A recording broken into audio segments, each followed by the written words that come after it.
What is up, everybody? It's me, Josh, Relentless Motorsport. Yeah, I know my shirt's obnoxious. It's a goofy shirt. If you read closely at it, it's not what you think it says. So therefore, I guess it's Facebook friendly.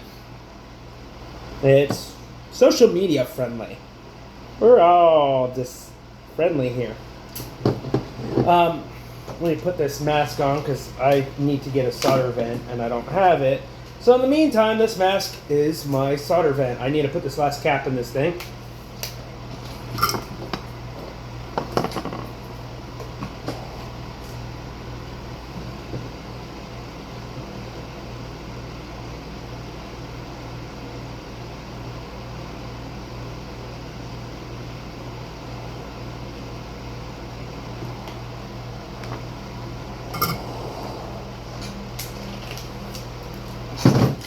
I keep getting asked, I want to make this video. I keep getting asked by people of all ages, how did I get into the automotive industry? How did I start doing what I do? Who got me into this? And why I did it. So, we got into the automotive industry because of my father. My father was, in his day before passing, my dad was a automotive body guy, fabricator, and automotive restoration guy. He did restorations on old muscle cars and old Porsches and all sorts. My dad was an avid car enthusiast. My dad thought it was cool, and it was mechanical. My dad tinkered with it. He passed the genetics on to me, and my dad got me into automotive stuff. I've done everything from fabrication to fixing automotive electronics, which y'all know me for, to, turning wrenches and building stuff. I mean, the Supras and stuff that y'all see me, if you've seen me at a meet, you see I show up in Turbo SCs and Corvettes and Supras. I've had several Supras over the years and whatnot. I'm a car guy. I'm an actual avid car guy. I'm an enthusiast. I love this. So that got me into it. What got me into automotive electronics was necessity. Necessity, current time and place, and some other things. I just moved to Texas for a job. I had an ECU go bad in my car, and I didn't know anybody to fix it. I didn't have internet at the time. Nothing. Somebody told me to send it to another ECU shop because I didn't know anything about it back then. They sent it back to me. It was worse than it was. It upset me, and then they told me to kick rocks. And I'm not going to lie, it kind of pissed me off a little bit. And I was like, this isn't the car. This isn't, these people aren't car enthusiasts. They're sons of car enthusiasts, and if they rip me off, they've probably ripped off many other car enthusiasts. So let's fix this lighting here. So, what happened was, I went ahead and I got into fixing automotive electronics. I wound up fixing the ECU myself. I didn't know what the heck I was doing. But I read a lot of books at the local library at the time of everything from electrical engineering to circuit board development, circuitry, all sorts of stuff. I dove in hard, and I studied it for about 6 months before I even attempted to touch my own unit.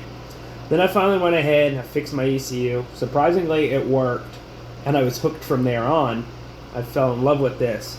That's what got me into automotive electronics. By trade, I'm actually an automotive machinist and fabricator. Yeah, I'm a machinist. I've done machine work, build engines, gap rings, hone cylinders, bore blocks, sleeve blocks, micro polish cranks, grind cranks, balance cranks. That was kind of my gig. And then, like I said, I was a dealership mechanic for years. Turning wrenches, oil changes to front end alignments, to brake jobs, to motor swaps, cylinder heads, whatever. I've done it. I'm very passionate about what I do. Even to this day, 26 years later, or 25 years later, some shit like that.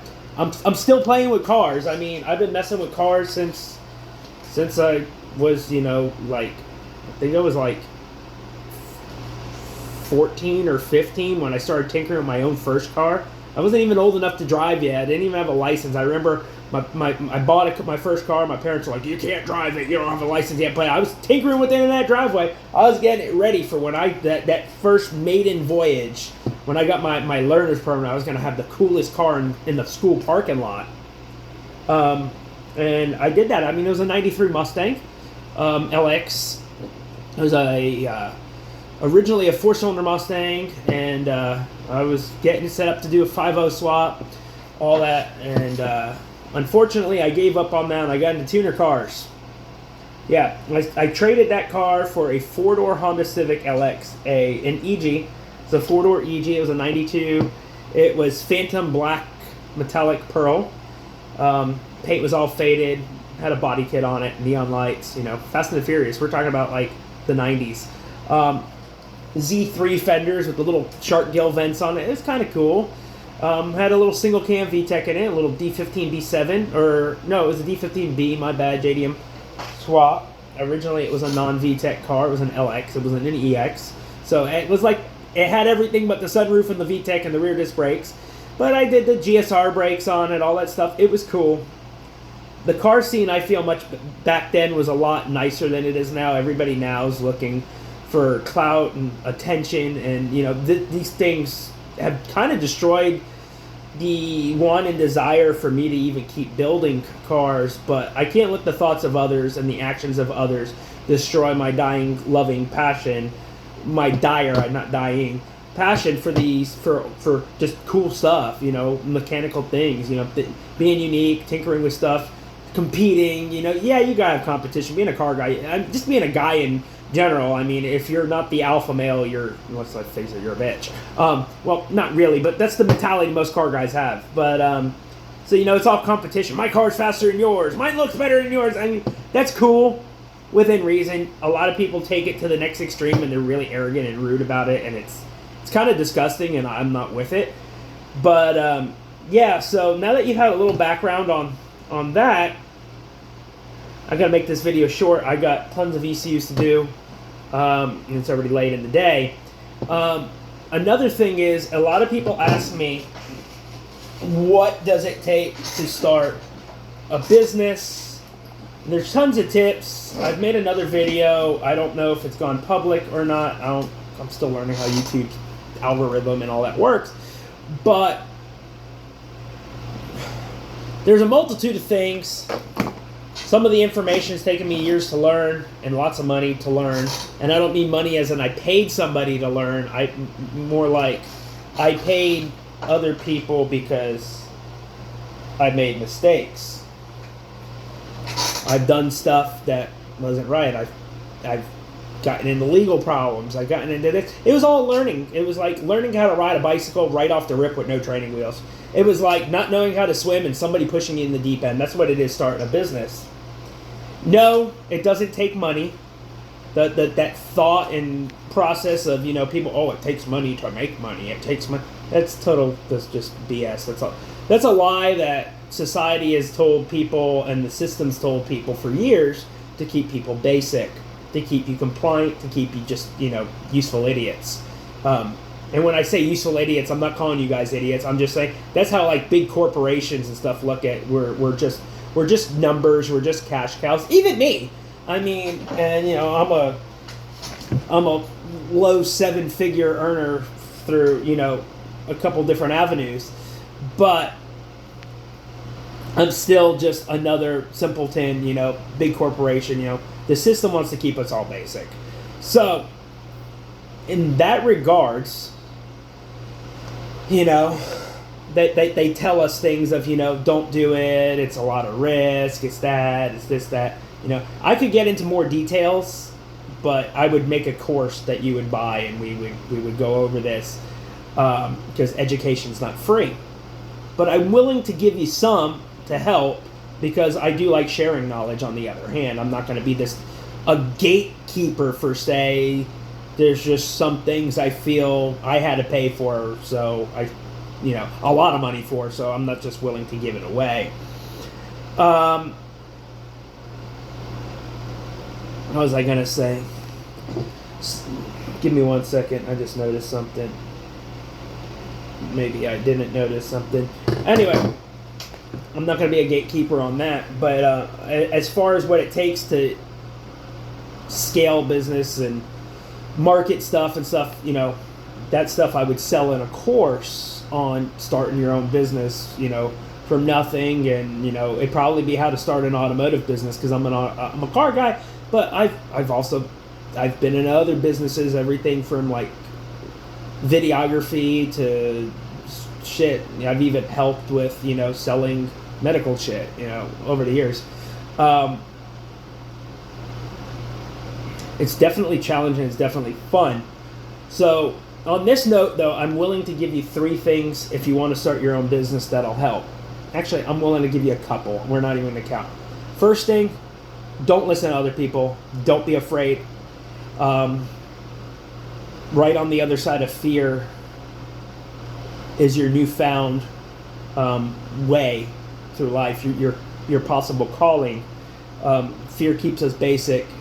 Just look past it, grit your teeth, and just push through it. Everything is done within time, but yet you can't lose speed. It's like an airplane. An airplane defies gravity by flying, by moving fast. If an airplane loses speed, it loses velocity, it loses its ability to fly.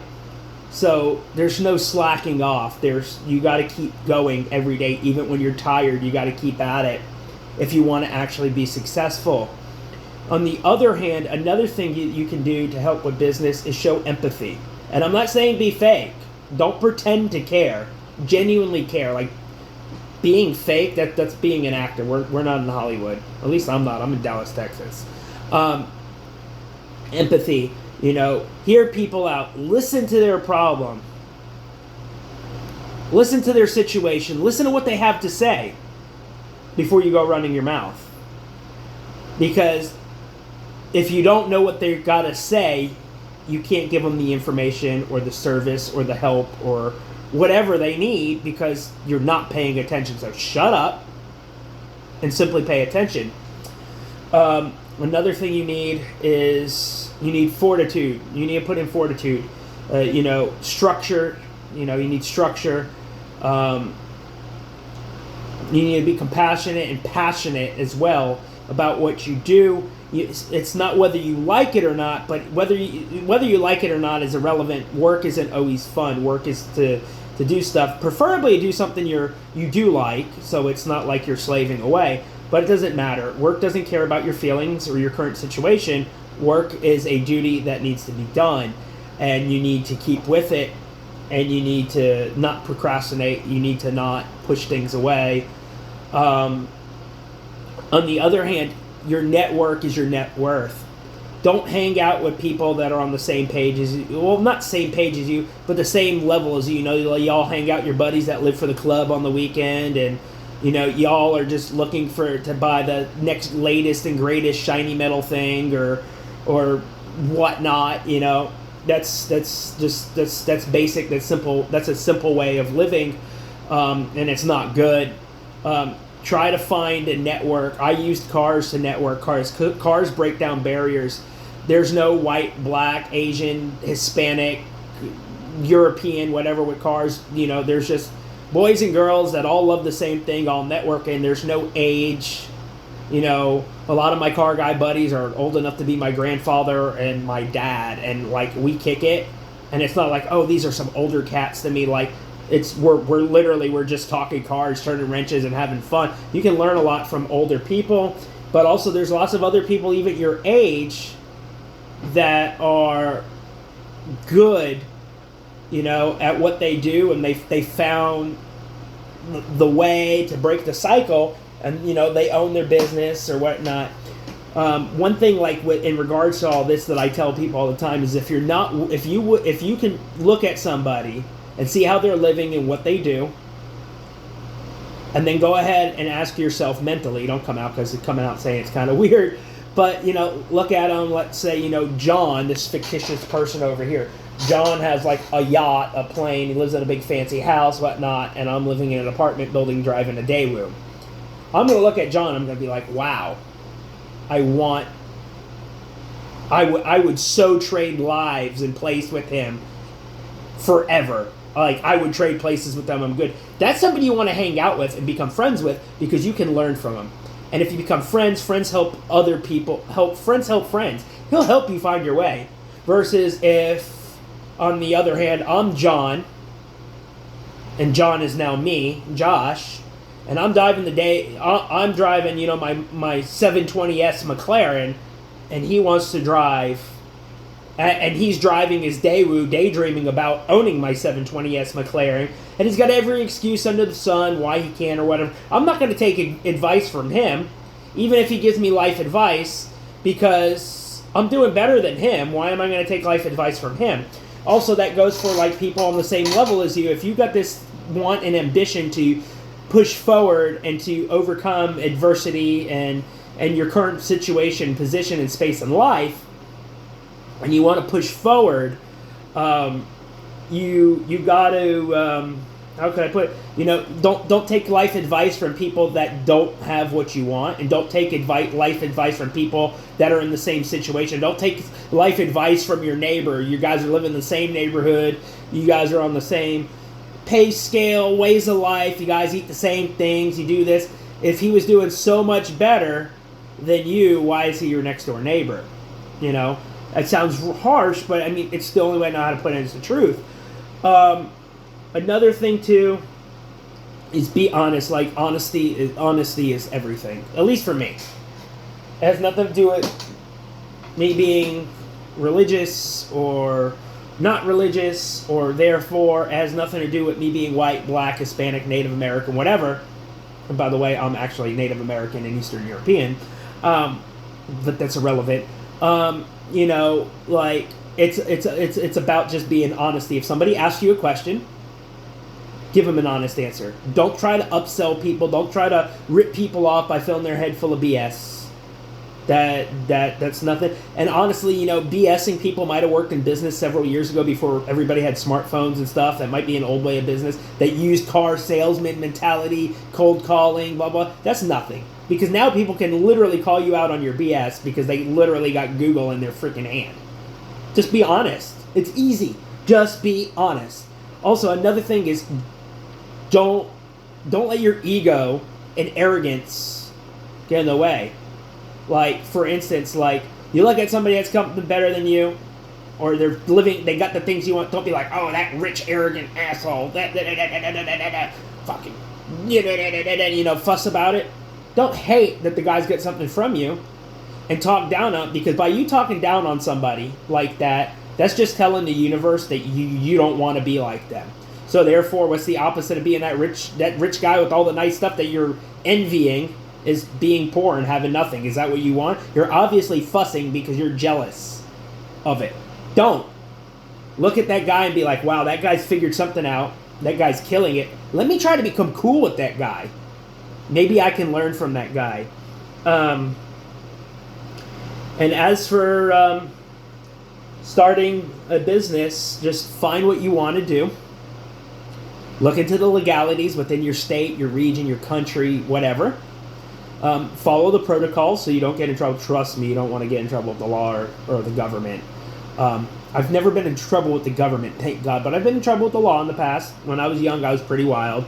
I grew up in Fort Lauderdale, Florida, on the border of Miami. Like, it was party city, trust me. It's easy, especially when you're young. And your parents aren't always around. It's real easy to get in trouble. Don't make mistakes. Don't be stupid. Just focus, help, hustle, and just see through. Anyway, those are some tips for starting and getting into the automotive business or building a business, period. If you'd like to know more, I'd love to help you guys. More than ECUs. Anyway, I've spent some time out of my day to help you guys. I got to get back to fixing circuit boards. This is actually before we go, this is a security system for a Toyota. Came out of a Toyota Celica. I think it's a 92 Toyota Celica. as my Kiwi buddy would say in New Zealand, it's a Toyota Celica. But I love picking on him. He picks on me.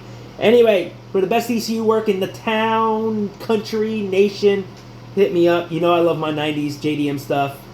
I love old air-cooled Porsche stuff. I know you Porsche guys get some gauge clusters issues. I was actually just made aware of it. I think it's cool. I want to get into it. Audi guys with your R8s, I know you guys got issues. I work on several things like these Ferrari gauge clusters. I can fix up. Don't let the other guys hack your stuff up. You know I honestly care. I show my work. If you want more information on things or you just want to shoot this shit if I have time, you can reach me at www.salesrmstx@gmail.com. You can message me through my website at www.relentlessmotorsportstx.com. Fill the thing out so I have your name and all that, so it just doesn't say user in the inbox. User 12345 sent you a message. Just put your name in there, your phone number, and your email. I'd be more than happy to get back with you. Or if you just want to follow my work and see what I do, you can look me up on Facebook at Relentless Motorsports TX. Same with Instagram. I will repeat that. It's Relentless Motorsports TX. My name is Josh, and I hope I gave you a little bit of insight. I hope I helped you guys, and I hope I inspired you guys. Anyway, I'll probably make more videos of this. Somebody told me I should start making videos of this because of the way I think. And by the way, I am a high school dropout. I have no high school diploma. I literally built this all on my own. So don't let people tell you school is everything. School might be something if you want to be a doctor or a lawyer. I'm not saying school is bad. I'm not saying that the college degree is bad. But it's a lot of times it's not needed. I mean, if you look at statistics, 90% of the world's most successful people are all dropouts. I think Joe Rogan dropped out. Elon Musk, Steve Jobs, the psychopath, what's his name? Bill Gates. Yeah, he's a psychopath. I said it. I mean, shoot, I even think the guy, I forgot his name, that started Boston Dynamics. I mean, multi-trillionaire, government contracts out the wazoo, and I think he's a high school dropout too. Anyway, don't let adversity bite you in the rear end. Don't play on the race, religion, whatever. It's all BS. We're all humans. If I can do it, you can do it. And over and out. I'm going to go back to jamming the music, put this darn mask back on, get cranking, because I got a lot of shit to do. Later, guys. Love y'all. Hope I help you. And hopefully one day we can all get along, build cool stuff, and just do what we do. Anyway, once again, peace out. Lots of work to do. Lots more work to do. Lots more work to do. I love what I do. Anyway, later. Bye.